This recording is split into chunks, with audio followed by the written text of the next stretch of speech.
मंडळ कांगली गल्ली बेळगाव आपले सहर्ष स्वागत करीत आहे.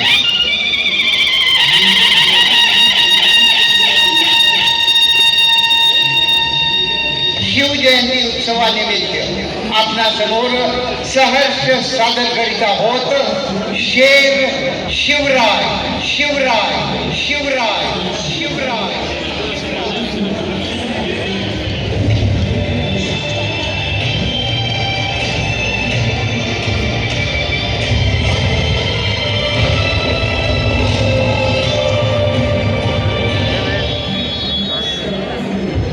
कोणतंही शस्त्र किंवा अस्त्र, मानव किंवा पशु तुला मारू शकणार नाही. दिवसा किंवा रात्री, घरात किंवा घराबाहेर तुला मरण येणार नाही, असा वर ब्रह्मदेवानी हिरण्यकश्यपूला दिला.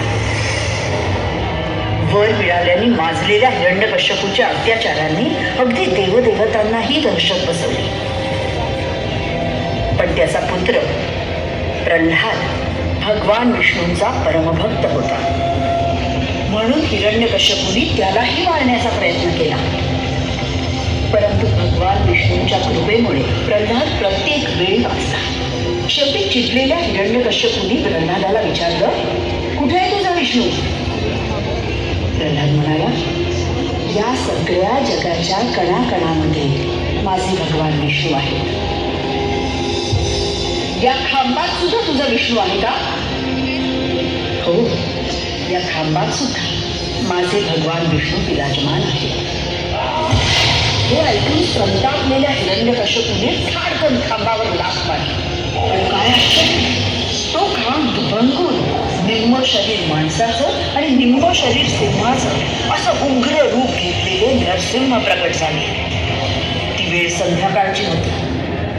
दिवसही नाही आणि रात्रही नाही. त्यांनी हिरण्यकश्यपूला मांडीवर घेतलं, म्हणजे अवकाशातही नाही आणि धरणीवरही नाही. त्याला घेऊन ते राजवाड्याच्या उंबऱ्यावर जाऊन बसले, म्हणजे घरातही नाही आणि बाहेरही नाही. आणि आपल्या तीक्ष्ण नखांनी, म्हणजे कुठल्या अस्त्रानेही नाही आणि शस्त्रानेही नाही, ब्रह्मदेवाच्या सर्व अटी पाळून भगवान नरसिंहांनी हिरण्यकश्यपूचं पोट फाडून त्याचा वध केला आणि साऱ्या जगताची त्याच्या अत्याचारापासून सुटका केली. आम्ही पण हिरण्यकश्यपूचं पोट फाडणार.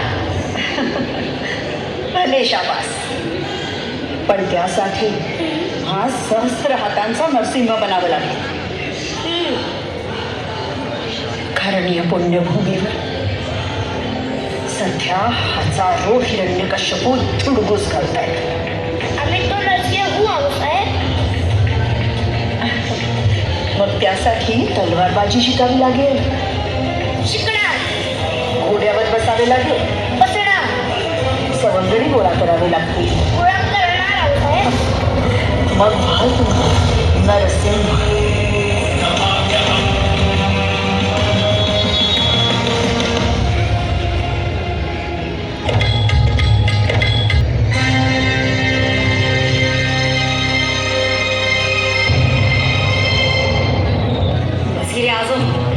दरबार में इस मुहिम के लिए मां बदौलत की तरफ से जिम्मेदारी और मुखलिफत का बीड़ा रखा जाए.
भाई को माँ बदौलत की तरफ से जो भी असला खजाना जरूरी हो वो फौरन अदा किया जाए।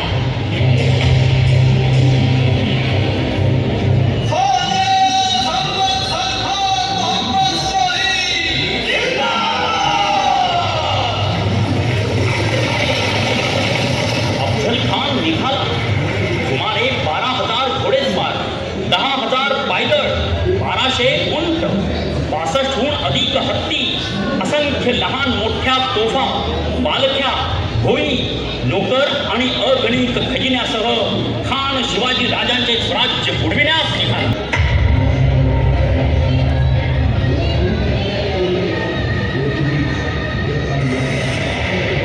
शोभा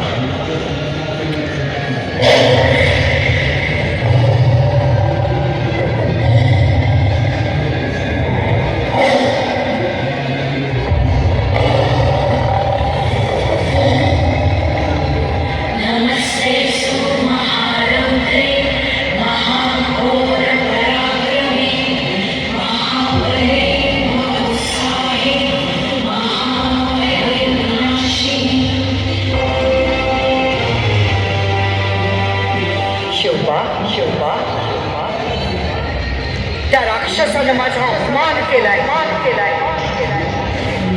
परंतु तू चिंता करू नकोस. त्यास आईसा सोडत नाही. माझे मूळ रोकडे सामर्थ्य दाखते. माझी शक्ती तुझ्या ठाई. तुझा हाते तो अवचळ मारविते. मी तो केवळ तुझी तलवार होऊन राहिले शोभा. विजयी.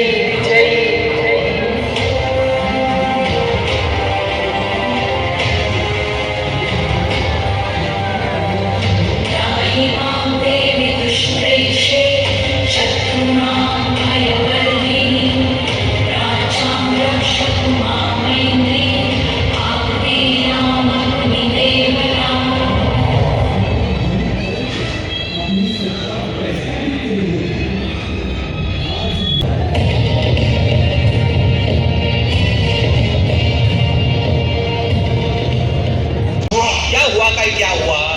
सय्यद बंडा आता हे कळलं का ना? घाबरले ते. आता जोपर्यंत तुमचा बंडा बाहेर जात नाही तोपर्यंत भेट शक्य नाही. शिवाजी पर तुम्हारे लोग तो उसे शेर कहते हैं ना, और शिवा घबरा ना. वो शेर है कि चूहा? ते भेटी समजेलच. तसं नव्हे, म्हणजे भेट तर व्हायला पाहिजे. तुमच्या बंडाला बाहेर जायला सांगा.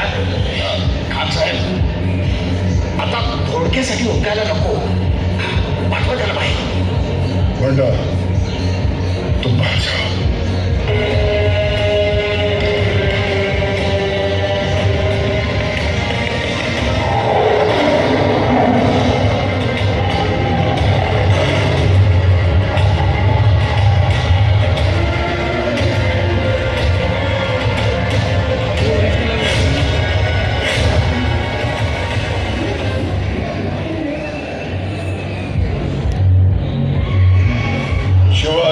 शिवाजी जिसे कहते हैं, क्या ये वही है? जी हाँ, यही है हमारे शेर शिवाजी राजे. अफजल खान म्हणतात, तो हाच काय? सांभाळून. सेनापती आहेत ते. पंत, धनी बोलत असताना चाकराने मध्ये तोंड घालून नाहीये एवढी साधी शिकवणही तुम्हाला कोणी दिली नाही काय? आणि हाच सेनापती असेल तर आम्ही राजे आहोत.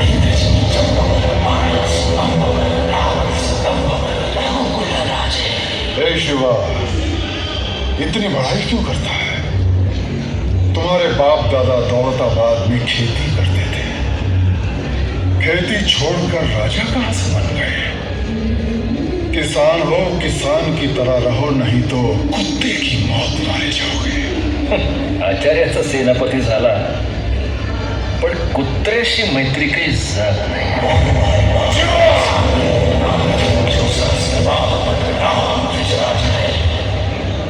तुम्हारे दोस्त शाहजी राजा के फर्जंद हो, अपना गैर वाका बर्ताव छोड़ दो। हम तुम्हारी तमाम गलतियां माफ कर देंगे। गुनाह कबूल कर लो, फिर तुम्हें हमसे डरने की कोई जरूरत नहीं। तुला तुला का भ्यावं? भ्यायचंच असेल तर आई भवानीला, शंभू महादेवाला आणि श्री रघुनाथाला भ्यावं। तुझ्यासारख्या राक्षसाला का भ्यावं? देखो शिवा, हमसे हाथ मिलाओगे तो हम तुम्हें वीजापुर ले जाएंगे। आपके बारे में अपने बादशाह से बात करके आपको तल कोकण का राजा बना देंगे। डरिए मत, चले आइए। आप तो हमारे भतीजे की तरह हैं। हमारे गले में जैसे युवराज है।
मजबूर करू नका कृष्णाजी।